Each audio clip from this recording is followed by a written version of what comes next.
కులం ఆనందంగా లేదు, ఏ మతస్థులు ఆనందంగా లేరు, ఏ ప్రాంతంలో ఆనందంగా లేరు. దీనికి కారణం 5 సంవత్సరాల విధ్వంస పాలన. ఈ రోజు నేను ఒక పిలిపిచ్చాను, రా కదిలిరా అని పిలిపించాను. ఇది నా కోసరం కాదు, మీరు గుర్తుపెట్టుకోవాలి.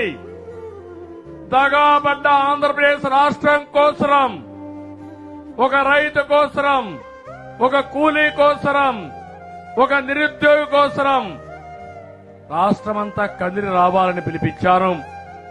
మీరు ఆ పిలుపుని అందుకుని ఈరోజు నాకు, పవన్ కళ్యాణ్ గారికో రేపు రాబోయే రోజుల్లో ఉద్యోగాల కోసం కాదని మరొకసారి స్పష్టం చేస్తున్నా. ఈ రాష్ట్రాన్ని కాపాడుకోవడం మనందరి బాధ్యత అవునా కాదా అని మిమ్మల్ని అడుగుతున్నా.